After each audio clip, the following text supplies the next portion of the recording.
హితుడు అనే ఈ సినిమాని అఖిలాంధ్ర ప్రేక్షక లోకానికి పరిచయం చేసే ముందు ఇటీవలే పోస్టర్ని ఆవిష్కరింపజేశాము.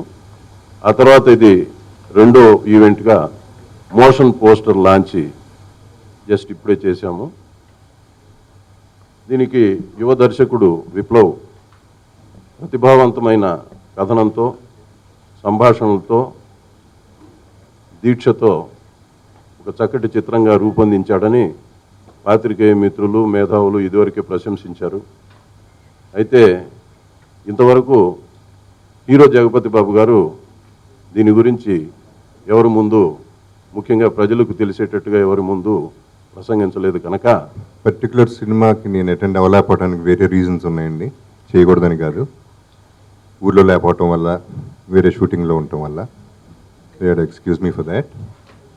అండ్ ప్రెస్ వాళ్ళందరికీ I have to thank them from my heart అండి. బికాజ్ నేనున్నా లేకపోయినా నా గురించి మీడియాలో ప్రతి చోట నా గురించి మాట్లాడటం, నన్ను ప్రమోట్ చేయడం జరుగుతుంది. So thanks for that. Hithudu అనే సినిమా అంటే అంతకుముందు ఇది స్టార్ట్ అయ్యే విప్లవ్ అన్నట్టు 1.5 years అయిందండి. అప్పుడు ఒప్పుకోవడానికి రీజన్, అంతకుముందు నేను చెప్పున్నాను కొన్ని సినిమాలు డబ్బు కోసం ఒప్పుకున్నానని. ఈ సినిమా డబ్బు కోసం కాదండి, సినిమా కోసం ఒప్పుకున్నాను. అంటే విప్లవ్ అనే డైరెక్టర్గా నాకు చెప్పిన కథ అంచులంచులుగా ఉన్న లవ్ స్టోరీ అండి ఇది. యాక్చువల్లీ ఇది ప్రయత్నం అనేది ఇందాక ఆయన చెప్పినట్టు దీక్ష డైరెక్టర్ చేసింది. ఎందుకంటే దీనికి వచ్చిన అడ్డంకులు, దీనికి వచ్చిన ప్రాబ్లమ్స్ చాలా ఎక్కువ. అవన్నీ హ్యాండిల్ చేసుకుంటూ, దాటుకుంటూ ఈ సినిమాని సక్సెస్ చేయాలి, అందరికీ అందించాలి అనేది ప్రొడ్యూసరు, డైరెక్టరు ఇద్దరు తపన పడ్డారండి, నేను కూడా. అండ్ ఖర్చు వైజ్ కూడా నేను 2-3 సార్లు ప్రొడ్యూసర్కి చెప్పడం జరిగింది, చాలా ఎక్కువైపోతుంది సినిమా, వర్కౌట్ కాదు నా మీద కమర్షియల్గా, అంటే బిజినెస్ పరంగా. ఆడియన్స్ పరంగా సినిమా రిలీజ్ అయిన తర్వాత తెలుస్తుందండి. బట్ వాళ్ళు ఏమన్నారంటే సినిమాని నమ్మాం, డైరెక్టర్ని నమ్మాం, సినిమా చేద్దాం అంతే, అది ఎంతైనా పర్వాలేదు అనే దీని మీద ఏ రోజు జంకకుండా ఇప్పుడు దాకా ఈ సినిమాని ఇంతవరకు తీసుకొచ్చారండి. నెక్స్ట్ వాళ్ళు తీసుకురావాల్సింది మీ ముందు, ఆడియన్స్ ముందు.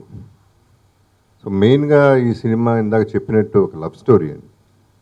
దీంట్లోనే ఒక నక్సలైట్ క్యారెక్టరు, ఒక మాస్టర్ క్యారెక్టరు, ఈ నెంబర్ ఆఫ్ క్యారెక్టర్స్ ఉంటాం. అవి వేరే వేరే యాంగిల్స్ నుంచి వచ్చి ఈ కథలో కలుస్తూ ఉంటాయి.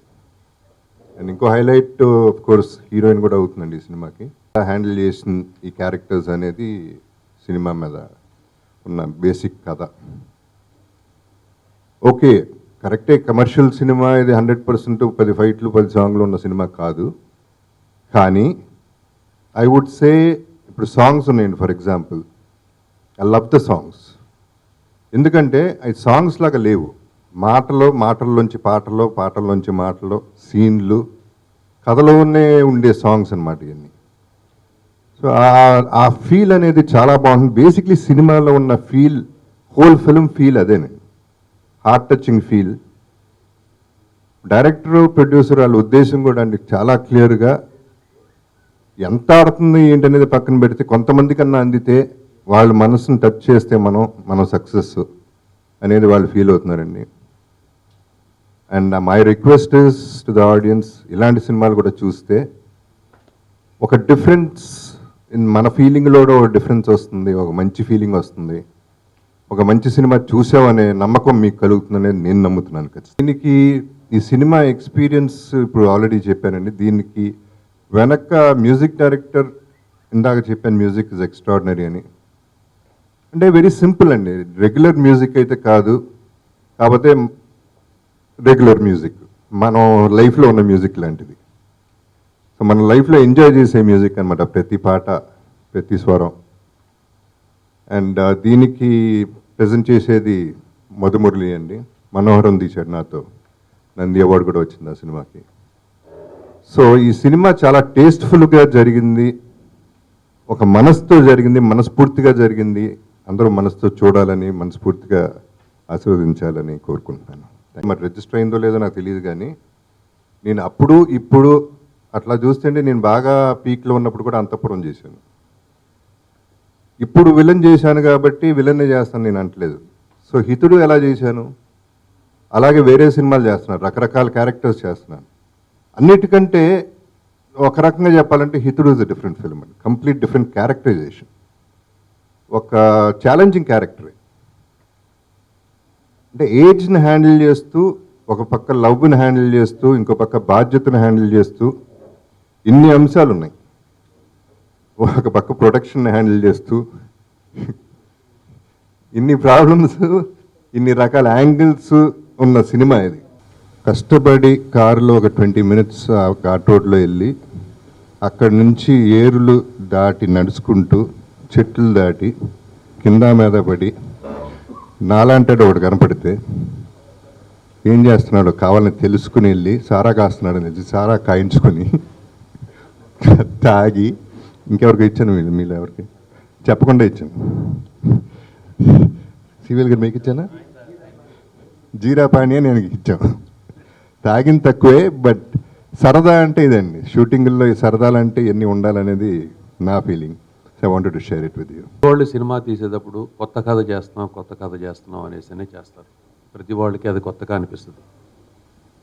కథలు అనేవి కమర్షియల్ ఫార్మాటు వచ్చే కథలు దాదాపుగా 4-5 పాయింట్స్లో చేస్తారు. ఈ సినిమా డెఫినెట్గా చెప్పగలను కొత్త కథ. ప్రజలు అంటూ ఉంటారు కొత్త కథలు రావట్లేదు, అయ్యో వస్తున్నాయి, అయ్యో చూస్తున్నాం అని. మీరు ఏమాత్రం కొత్తదనం కోరుకోవాలనుకున్నా ఇది కొత్తదనం ఉన్న కథ. ఇలాంటి సినిమాలు చాలా అరుదుగా వస్తాయి. డెఫినెట్గా ఇలాంటి సినిమా చూసిన తర్వాత ప్రజలే చెప్తారు, అవును నిజంగా కొత్త కథ, కొత్తగా ఉంది అనేసి. ఈ సినిమా చూసాను. సినిమాలో ఆయన, మీరు అడిగారు కదా ఎలాగా ఫీల్ అయ్యారు, మీ క్యారెక్టర్ ఎలా ఫీల్ అయ్యారు. నేను ఫీల్ అయింది ఏంటంటే డౌన్ ది లైన్ ఆయన ఎప్పటి నుంచో సినిమాలు చేసుకుంటూ చాలా చాలా మంచి క్యారెక్టర్స్ చేసుకుంటూ బాగా యాక్ట్ చేస్తూ వస్తూ మెచ్యూరిటీ లెవెల్స్లో చాలా మార్పు వచ్చింది. ఈ సినిమా చూసిన తర్వాత I felt he has become a full grown actor, matured actor. ఈ మూవీ మేకింగ్ ఎక్స్పీరియన్స్ వల్ల ఇన్ని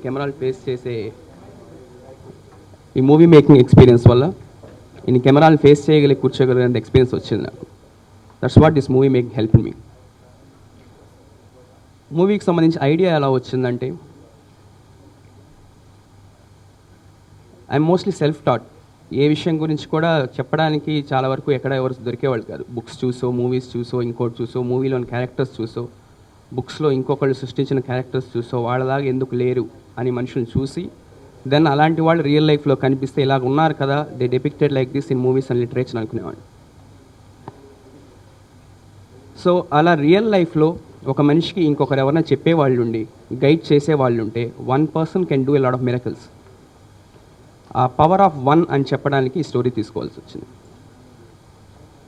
మనకు పవర్ ఆఫ్ 1 అనేది తెలుగు మూవీస్లో కొత్త ఏం కాదు. In any regular commercial format ఒక్కడనే అది ఇది అన్నీ కలిసి ఒక్కడి మీదకే వెళ్తుంటాయి. But the true power of 1 human being అనేది రెగ్యులర్ మూవీస్లో చూపించినట్టు బ్లాటెంట్గా 2-3 అవర్స్లో జరిగిపోయేది ఉండదు.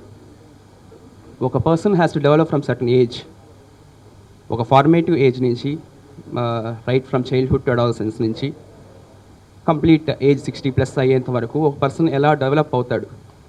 ఆ డెవలప్ అయిన పర్సన్ తన లైఫ్లో నేర్చుకున్నది నెక్స్ట్ పర్సన్కి ఎలా ట్రాన్స్ఫార్మ్ చేస్తాడు. That's the whole meaning of education and life. అలా జరిగే 2 వ్యక్తుల మధ్య కథే హితుడు. తను నమ్మిన సిద్ధాంతాలకు, తను నమ్మిన విలువలకు, ఆదర్శాలకు ఉండే ఒక సీతారాం అనే వ్యక్తి పాత్రలో జగపతి బాబు గారు తన సిద్ధాంతాల్ని, తను నమ్మిన వాటిని ఇంకొక మనిషికి చెప్పాలని ఆయనలో ఉండే తపన, దానికోసం ఒక స్కూల్ పెట్టడం, దాంట్లో ఒక స్టూడెంట్గా హీరోయిన్ మీరానందం. వీళ్ళిద్దరి మధ్య జరిగిన ఒక అందమైన అమలినమైన ప్రేమ కథలాగా హితుడు వచ్చింది. ఒక 30 ఏళ్ల పాటు జరిగే ట్రాన్స్ఫర్మేషన్ ఇది. రైట్ ఫ్రమ్ 1990sలో స్టార్ట్ అయ్యి ఇప్పుడున్న 2015కి ఎండ్ అవుతుంది. ఇది చిన్న విషయం కాదండి. ఒక ఏజ్ ట్రాన్స్ఫర్మేషన్ చూపించడం. నేను చిన్నప్పటి నుంచి డేవిడ్ లీన్ లాంటి మూవీస్ చాలా ఎక్కువ చూసేవాడిని, లైక్ హిస్టారికల్ బయోగ్రఫీస్.